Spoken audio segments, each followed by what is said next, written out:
Now we're at example 13 from the 0.2 number 2 set of notes. We're asked to graph this rational function, and in just looking at it, we notice that we see a quadratic on top and a quadratic on the bottom, and we're going to go ahead and factor him. So we have x plus 3 times x plus 2 all over. On the bottom, when you factor that, it comes out to be x plus 2 times x minus 2. And we notice that our x plus 2's actually end up canceling out. So our function, f of x, actually simplifies out to be x plus 3 over this x minus 2.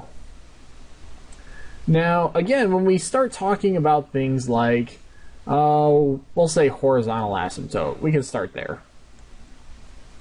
So for our horizontal asymptote, we notice that they have the exact same degree on top and bottom. And as a result, you just end up dividing those leading coefficients.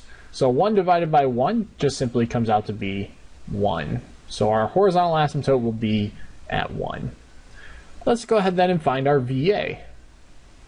So for our vertical asymptote, you still set that bottom not equal to 0. Now here's really where we kind of run into this issue, well, what is a VA and what is a hole? Because this x plus 2 ended up canceling out, it's no longer a VA. It actually becomes the whole. So as a result, the only thing that we're going to set not equal to 0, for the VA at least, is this x minus 2 that's still around. So we have this x minus 2 is not equal to 0. And then you just solve for this vertical asymptote. We would just add 2 on both sides, so then x is not equal to 2. For the holes, anything that ended up canceling, in other words, this x plus 2 that canceled, that's still not equal to 0. So again, you can kind of see the similarities with how you actually solve for VAs and holes. It's the exact same procedure. The only difference is now it's a hole instead of a VA. So then we're just going to go ahead and subtract 2 from both sides, so x is not equal to negative 2. But again, being a hole, it should be a specific point. So we're just going to go ahead and take that specific x value, negative 2, and throw him in anywhere that there's an x into our now new simplified function, the slant asymptote. And unfortunately, well, we've actually kind of already found what our slant asymptote is. It actually happens to be our horizontal asymptote. The horizontal asymptote is actually just a specific kind of slant asymptote where our slope is 0. So we don't even really have to worry too much about the slant asymptote at this point. Now when we're talking about things like x-intercepts, well, let's go ahead and find our x-intercepts.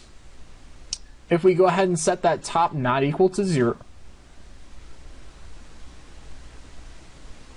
let's go ahead now and find those x-intercepts. Well, we know that we just have to set that y value equal to 0, and then set that top equal to 0. So just the x squared plus 5x plus 6. Well, now we've already gone ahead and factored from previously, so all we have to do is drop that down. So we have x plus 3 times x plus 2. And then just solve that. So we end up then with using that zero product property, x plus 3 is equal to 0. This x plus 2 is equal to 0. And as a result, x is then equal to negative 3, and x is equal to negative 2. Now if we go ahead and plug these values into our new function, what do we end up with? Well, for this first one, negative 3, we end up with just 0. And now when we go ahead and plug in negative 2 into our new function, we end up with positive 1 on top over negative 4 on the bottom. And as a result, we end up then with a hole happening at negative 2, negative 1/4. Notice when we were trying to find, again, these were the original x-intercepts that we were looking for. This guy is still an x-intercept happening at negative 3, 0. However, this one, because it canceled out from before and we go ahead and insert it into our new function, it actually comes out not to be an x-intercept anymore. This is actually occurring now to be our hole, that specific x value where we see a hole there. And that gives us to the corresponding y value. Now if we go ahead and graph all of these different things, So let's start out with our horizontal asymptote. We have one at y is equal to 1.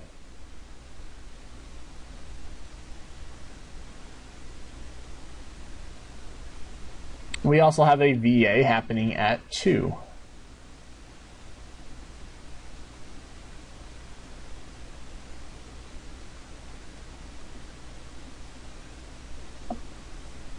We have our hole occurring at -2, -1/4. So at -2, -1/4, there should be a hole occurring there. We also have an X-intercept happening at -3, 0. So at -3, 0, we should actually see, in fact, we'll do green. We should see it crossing that x-axis. There are no other pieces of information, so at this point all you would end up doing is creating a table and just seeing what happens with your x's and y values. So if we have x and y, we end up with, we could plug in like -1, +1. We could also throw in things like 3, 4, and 5. Again, these are ones to the left of our vertical asymptote, these are ones to the right. So when you plug -1 in, you end up with -2/3. When you plug in 1, you'll end up with 4 on top over -1, so that just comes out to be -4.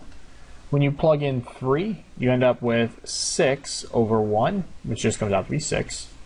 When you plug in 4, you actually end up with 7 over 2, which is the same thing as saying 3 1/2. And then finally, when you plug in 5, you end up with 8 over 3. And that's the same thing as saying 2 2/3. Going ahead now and graphing these, we have -1, -2/3. At 0, we would have ended up with -1 1/2. I know that wasn't in our table, but that's what we would have ended up with. At 1, we said it was -4.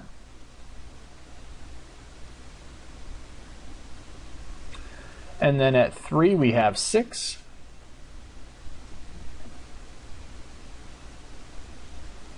At 4, we have 3 1/2.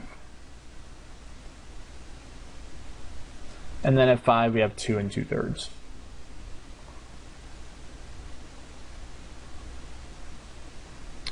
So we should see an image that looks something like this, where it's hugging that horizontal asymptote, doesn't quite go through that hole, but we do see that removable discontinuity,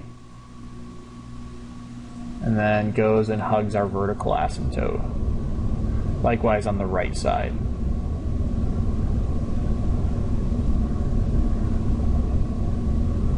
So that is what our graph should look like.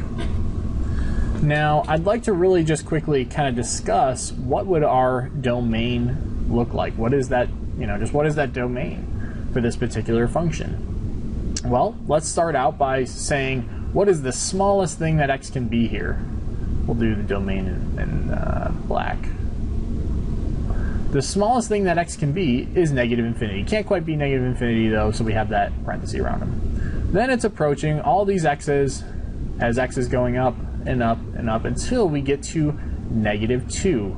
Now there is a removable discontinuity there, so we have to include -2 because we can't quite reach -2. We also then have a parenthesis as a result too because we can't quite be -2. Then it kind of just jumps over that hole, and then -2 resumes. It goes onwards towards +2. And then on the right side, it kicks back in at +2. Again, can't quite be +2. It's just a little bit to the right of that. And then goes onwards forever and ever to +infinity. Can't quite reach infinity, so we have a parenthesis around them. And again, we just combine all these through our unions. So this is actually the domain and interval notation for our particular function here. So again, that is example 13 from the 0.2 number 2 set of notes.